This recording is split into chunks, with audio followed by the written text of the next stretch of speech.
Hey guys, how's everyone doing today? I'm Barb, and today I'm just going to go over some of the news that I've come across concerning Madeline Soto.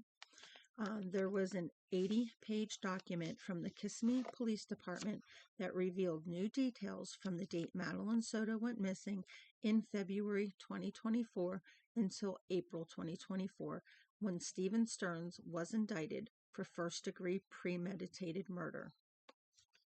The 13-year-old girl was reported missing by her mother on February 26, 2024, after she didn't show up to school. Deputies later located her body in a wooded area 4 days later on March 1st. Recently released documents detail that when her body was found, detectives noted that the bottoms of Madeline's socks were clean, indicating that she had not walked anywhere. The medical examiner also immediately noted that the right portion of Madeline's hyoid bone was not intact, which could possibly be related to her being strangled. Madeline's death was later officially ruled a homicide by strangulation. Madeline's mother's boyfriend, 37-year-old Stephen Stearns, was the last person to confirm seeing Madeline before she was reported missing. Stearns was supposed to drop Madeline off at school, but staff members at Hunters Creek Middle School in Orlando said she never made it. In an interview with investigators, Stearns was asked about where exactly he dropped Madeline off and where he went afterward. Throughout the conversation, detectives questioned some of Stearns' answers, which prompted him to change his story. Stearns told detectives he had dropped Madeline off in front of P.O.S. Methodist Preschool at 8 a.m. on February 26th, despite the middle school being further down the street and classes starting at 9:30 a.m., so a whole hour and a half later. Detectives said this appeared unusual, and while a license plate reader did capture Stearns' vehicle at some point, the details about where and when this happened were redacted from the report. Detectives determined that Stearns never dropped Madeline off at school that morning. Video shows Stearns returning to the apartment complex with Madeline visible in the car with him. Detectives believe she was already dead at that time. During an interview with Stearns, he provided consent to search his phone. However, he stated he had accidentally performed a factory reset on his phone on February 26th, the same day Madeline went missing. How convenient, right? When detectives accessed Madeline's phone, finding information that indicated that she wanted to live in the woods when she turned 13 years old on February 22nd. Deputies searched the area where she was last seen, areas where they received tips, and any areas their investigation led them. Ultimately, the search came up empty. Additional details provided by the Kissimmee Police Department show that on the day after Madeline went missing, Stearns drove to his parents' house in Northport, Florida. Detectives believe this was an attempt to hide evidence. Now, during the investigation, detectives discovered disturbing images on Stearns' cell phone, including a photo showing a roommate of Madeline's mother nude in the bathroom. She said she did not give permission to Stearns to take the photo, and the review of his phone also revealed attempts to delete evidence.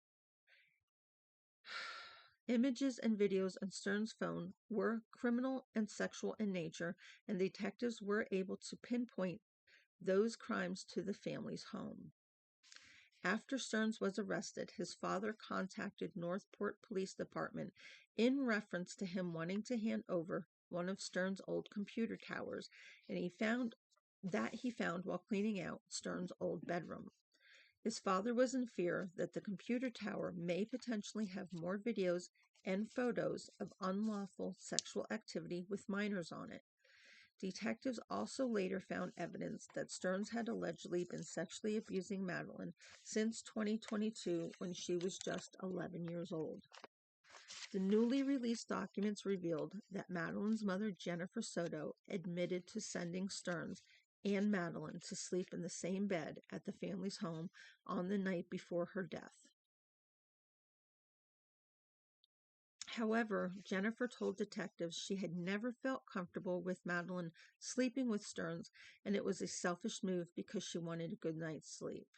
Well, none of them ever should have been sleeping together in the same bed anyway. So yeah, it was selfish. It was ridiculous. She told detectives she and Stearns had recently ended their relationship because he was a messy person. She described Stearns as a master liar and a master manipulator, and said she wanted to believe he had nothing to do with her going missing. On the day Madeline's body was found, detectives informed her mother that the investigation was shifting from a missing persons case to a homicide, at which point she became silent for a few seconds and started to cry. Detectives later asked Jennifer if she believed Stearns was guilty, to which she said, "At this point I do," after they showed her a photo of Madeline slumped over in Stearns' vehicle.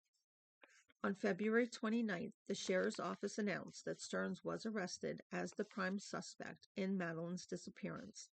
He was held on no bond. He was charged with sexual battery and possession of child sexual abuse materials.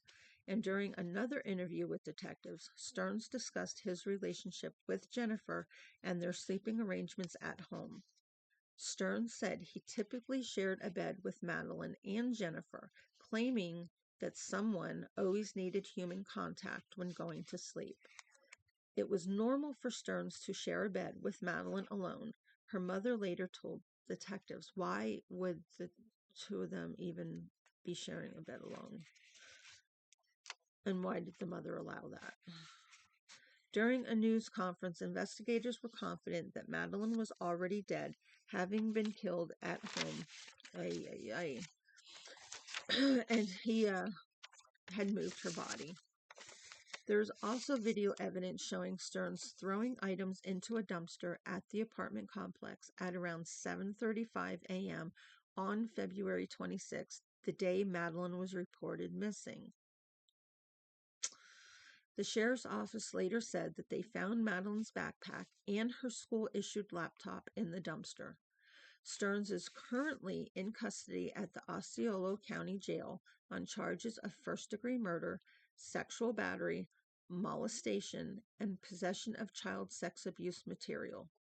His charges include premeditated murder, 8 counts of sexual battery with a child under 12 years old, 5 counts of sexual battery with a child 12 to 18 years old, 7 counts of lewd and lascivious molestation, 40 counts of unlawful possession of materials depicting sexual performance by a child having 10 or more images.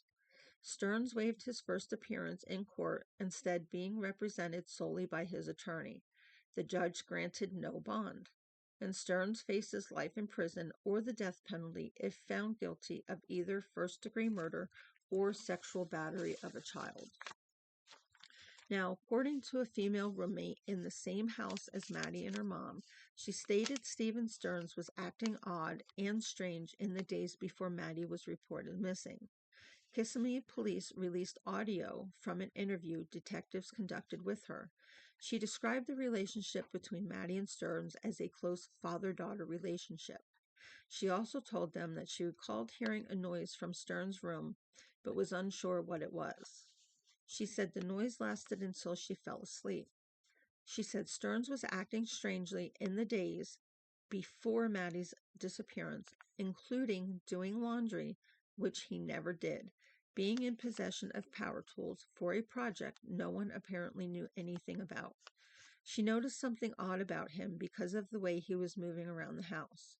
She said she saw 3 tools on a table, and when Jennifer asked him why he needed those tools, he said he was working on an unknown project.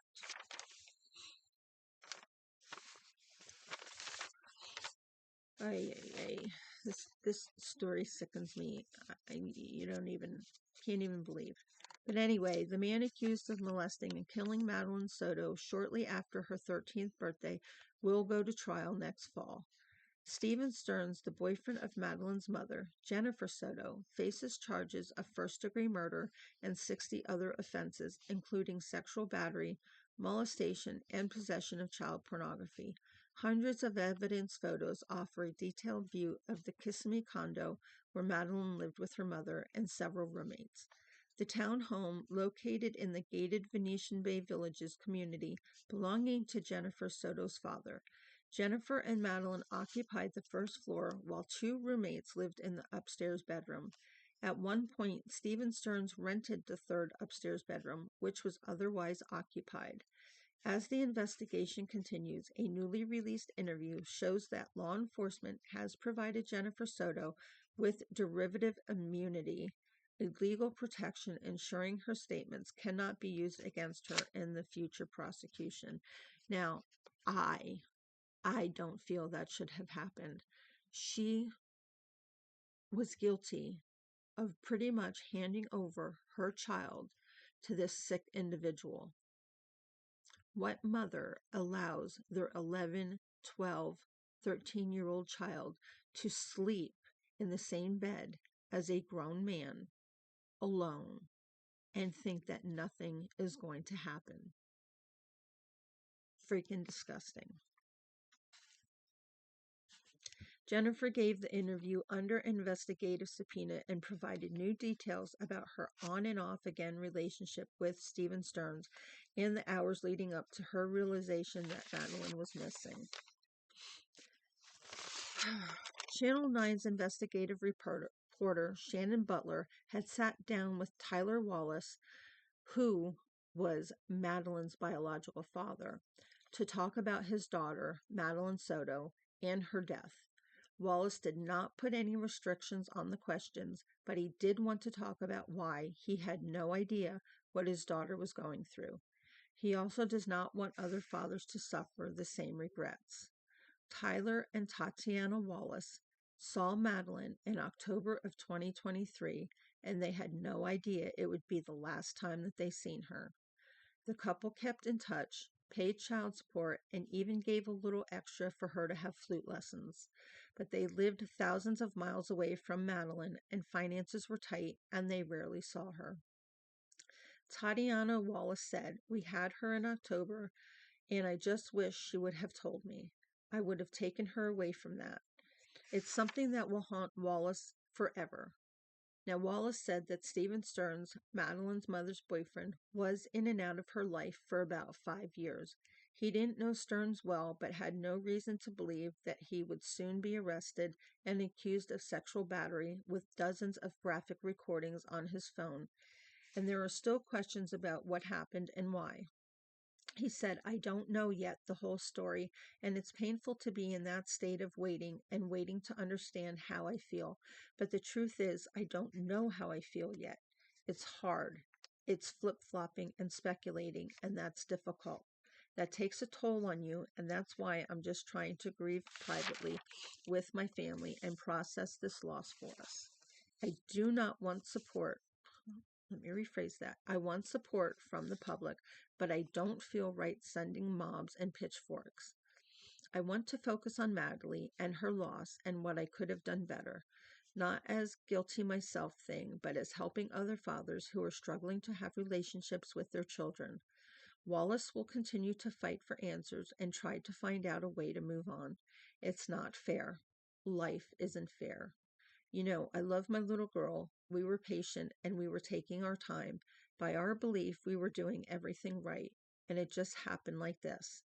And there's no the rest of her life. There's no making up for it. There's no improvement. It's just done now. And he has since been able to retrieve Maddie's ashes to bring her home. Thank God. So anyway, guys, do me a favor. Subscribe to my channel. That helps me out a lot, and I will really appreciate it. Also, do me a favor, hit that thumbs up bell and that thumbs up button and that notification bell so that you are notified the next time that I upload a video. Till next time.